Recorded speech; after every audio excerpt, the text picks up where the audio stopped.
안녕하십니까. 다시 시작하는 재활, 물리치료사 박세준입니다. 오늘은 전방 십자인대 수술 후에 꼭 알아야 될 좀 세 가지 사항을 전달하고자 합니다. 제가 지금 발목 골절 끝났고, 전방 십자인대 찍고 있습니다. 그 전방 십자인대는 뭐 꼭 전방 십자가 아니어도 후방 십자도 포함되는 얘기이긴 합니다. 근데 전방 십자 비율이 훨씬 높기 때문에 큰 타이틀은 전방 십자로 갈 거고요. 후방 십자인대 분들도 참고해서 기본 사항은 비슷하다고 보시면 됩니다. 자, 전방 십자인대 수술의 첫 번째 제가 말씀드리고 싶은 거는 재활의 큰 흐름을 제가 정리해 드릴게요. 재활의 필요로 하는 시기가 있습니다. 그거를 이제 큰 흐름을 정리해 드릴 건데, 첫 번째, 수술하고 0에서 2주는 무리하게 뭘 하려고 하지 마시고 앵클 펌프, 발목 움직이는 거 그것만 좀 많이 하셔서 순환을 좋게 하세요. 다리의 순환. 그래서 피가 좀 잘 돌게. 잘 때도 보조기 차고 자야 됩니다. 좀 이렇게 십자인대를 수술하고 나서 이제 그 인대가 이제 뼈에 나사를 박죠. 이렇게 십자인대를 이렇게 나사를 박죠. 그게 자리를 충분히 잡아야 되기 때문에 2주간은 뭐 무리하지 마세요. 그리고 걷는 것도 너무 많이 걸으려고 하지 마세요. 그래서 웬만하면 여담으로 드리는데, 수술병원은 입원이 길어봐야 일주일이에요. 3일 정도면 퇴원해도 됩니다. 십자인대는 금방 퇴원해도 돼요. 3일에서 일주일 동안 입원을 하시면 솔직히 집에 가면 혼자 밥 차려 먹기 좀 그렇잖아요. 실비보험 있는 분들은 한방병원에 한 2, 3주 입원하시면 됩니다. 그래서 한방병원에 수술병원에서 일주일 입원하고 한방병원에서 3주 입원하고 그러면 딱 좋죠.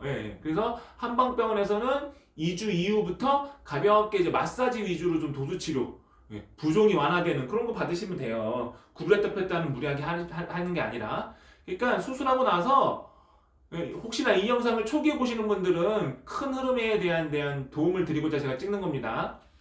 수술병원에서 일주일 입원하시고 그 동네 주변 한방병원을 알아보세요. 그래서 한방병원이 입원실도 좀 쾌적하고 편의시설도 잘 돼 있고 좀 좋습니다. 한방병원에 입원하셔서 한 3주까지는 아마 입원이 될 거예요. 그래서 거기서 좀 쉬시면서 밥 챙겨 먹으시면서 하시면 됩니다. 하여튼 한방병원 알아보시고요.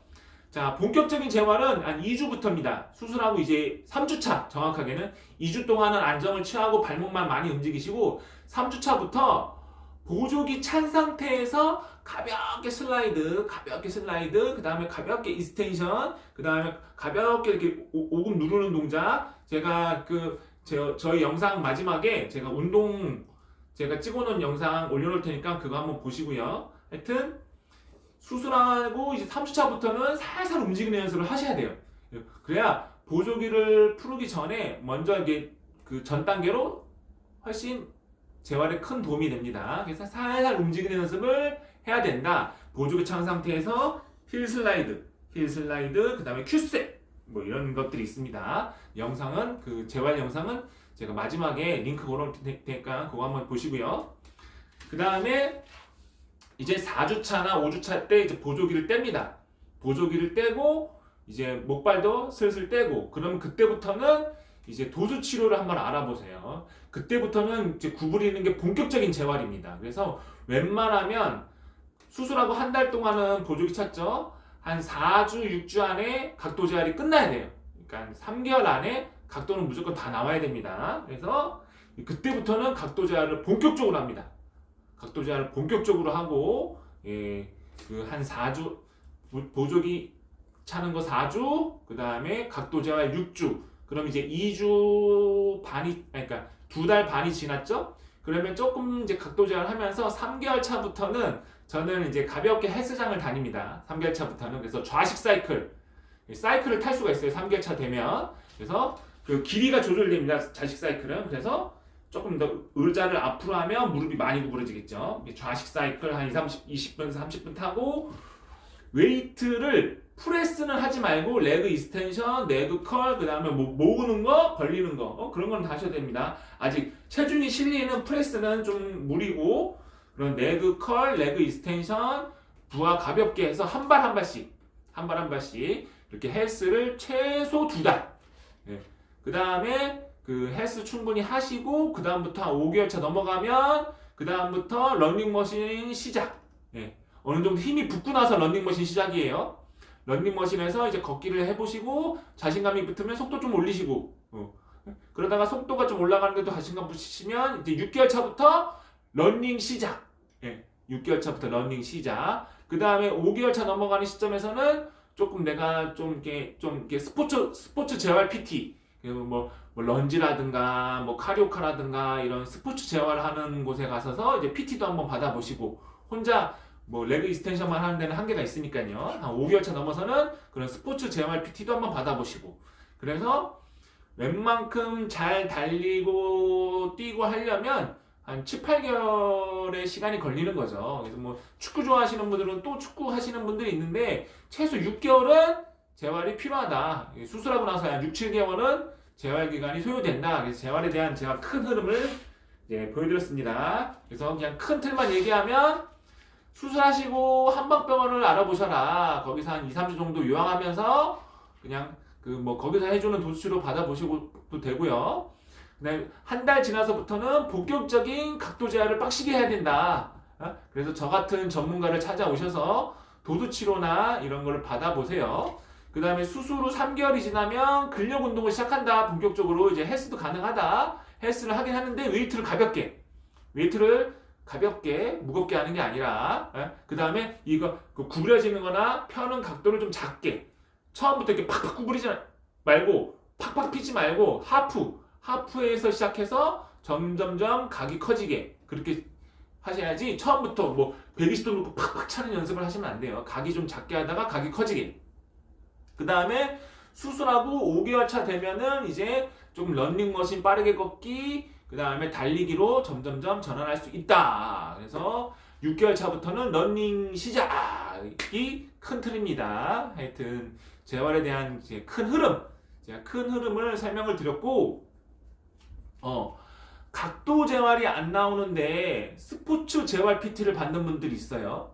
수술한 지 막 2개월 차부터 일단 초반에는 근력이 중요한 게 아니라 각도를 완벽하게 만드시길 바랍니다. 근력은 기초 근력, SNR이라든가 그냥 가볍게 숏으로 하는 레그 익스텐션 이렇게 그런 가벼운 근력 재활만 하는 거지.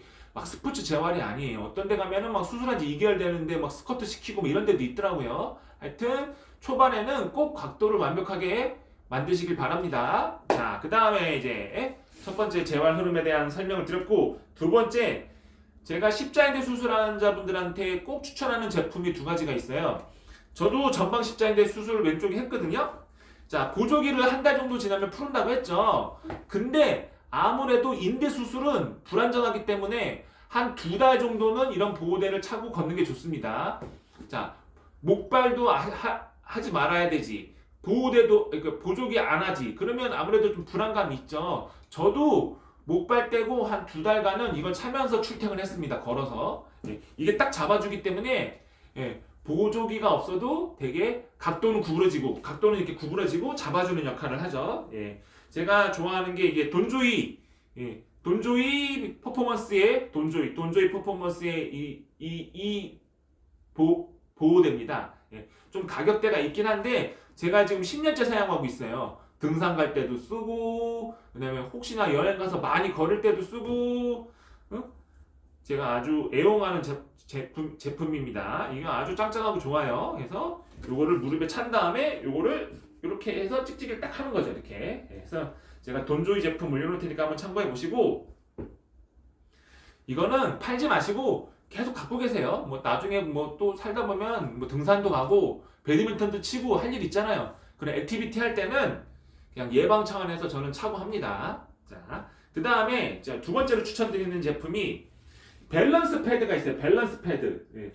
자, 사람들이 인대 수술을 근력만 생각하고 그러는데 한발서기를 잘해야 돼요. 무조건 인대 수술은. 인대는 어떨 때 일을 하느냐?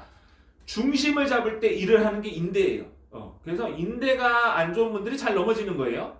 그래서 한발서기 운동을 해야 되는데 그냥 맨 땅에다 한발서기를 하면은 전혀 인대 재활이 안 돼요. 그래서 이런 말랑한 말랑한 쿠션이 있는 이런 제품에서 올라가서 한발서기를 하는 거예요. 그러면 이때 이게 지면이 말랑하기 때문에 지면이 흔들리겠죠. 한발서기를 하면. 그때 인대가 일을 합니다. 그때 인대가 강해져요. 발목 수술한 자건 무릎 수술한 자건 이런 밸런스 패드를 가지고 한발서기 운동을 좀 해보시길 바랍니다. 그냥 이렇게 한 발로 중심 잡는 거죠. 이렇게 30초, 최소 30초는 중심을 잡을 수 있어야 돼요. 그래서 전방 십자인대 수술한 자분한테 돈조이 보호대, 그 다음에 밸런스 패드. 이거 옛날에 되게 비쌌는데 요새 뭐 저가 제품들이 많이 나와서 밸런스 패드 오늘 안 합니다. 그래서 하여튼 이거는 꼭 구매하셔서 집에서 잘 활용해 보시기 바랍니다. 자, 마지막 정보 세 번째. 자, 사람들이 잘 모르는 부분이 있는데 휴유장애 진단이라는 게 있어요. 휴유장애 진단. 저도 휴유장애 진단을 받았거든요. 십자인대 같은 경우에는 5% 정도 수유장애가 나옵니다. 그래서 암보험, 뭐 또는 뭐 실비보험, 뭐 또는 운전자보험 이런데 뭐 특약사항에 보면은 휴유장애 진단금, 휴유장애 담보가 있는 경우가 있어요. 저는 암보험에 휴유장애 담보가 1억, 그 다음에 실손보험에 휴유장애 담보가 2천. 근데 운전자 보험은 없었어요. 그래서 5%라 그랬죠? 그러면 암보험에서 500, 실손에서 100, 그래서 600을 받았습니다. 수술비 외에 수술한 건 또 수술한 대로 다 받고, 도수치료한 건 도수치료한 거 다 받고, 그래서 이런 휴유장애 진단금을 보험회사에서 타먹는 돈이기 때문에 뭐 모르는 사람들이 많아요. 꼭 챙겨서 받아보시길 바랍니다. 근데 여기서 휴유장애 진단금을 받으려면 휴유장애 진단서를 발급받아야 되는데 수술하는 병원에서 휴유장애 진단서를 발급 안 해주는 경우가 있어요. 아, 각도 잘 나오는데 무슨 휴유장애냐. 십자인대는 이렇게 앉아놓고 이렇게 전방 끌림으로 휴유장애를 체크합니다. 그래서 하여튼 수술하는 의사 선생님이 끊어주면 제일 드라마틱한데, 뭐 수술이 잘 됐다, 뭐 휴장애 이건 안 된다 이렇게 얘기하시면 손해자성사를 끼고, 손해자성사랑 상담을 해서 손해자성사가 알아봐주는 병원에 진료를 보러 갑니다. 그럼 그 의사 선생님이 휴유장애 진단서를 끊어줄 거예요. 그래서 저희랑 제휴가 되어 있는 손해자성사분이 계시거든요. 그래서 혹시나 이 영상을 보시고 나는 손해자성사랑 상담을 해보고 싶다 하시는 분들은 저한테 전화를 주시면 제가 1차 상담을 하고 그 손해자상사님께 제가 말씀드려서 아마 전화를 드리라고 할 거예요. 그래서 보험회사에서 타먹는 돈인데 괜히 조금만 더 고생하시면 500만 원, 600만 원 들어오면 좋은 거잖아요. 그래서 하여튼 보험회사에서 타먹는 돈이기 때문에 휴유장애 담보도 한번 알아보시길 바랍니다. 자, 하여튼 오늘은 여기까지. 제가 십자인대에 대한 전반적인 그냥 큰 흐름, 그 다음에 재활용품 2개, 그 다음에 휴유장애까지 이 3가지 오늘 소개해드렸습니다. 아무튼 수술 후 재활에 대한 다양한 정보를 올리는 유용한 채널이 되겠습니다. 시청 감사드립니다. 마지막 여기 홈 재활 영상도 한번 참고해 보세요. 시청 감사드립니다.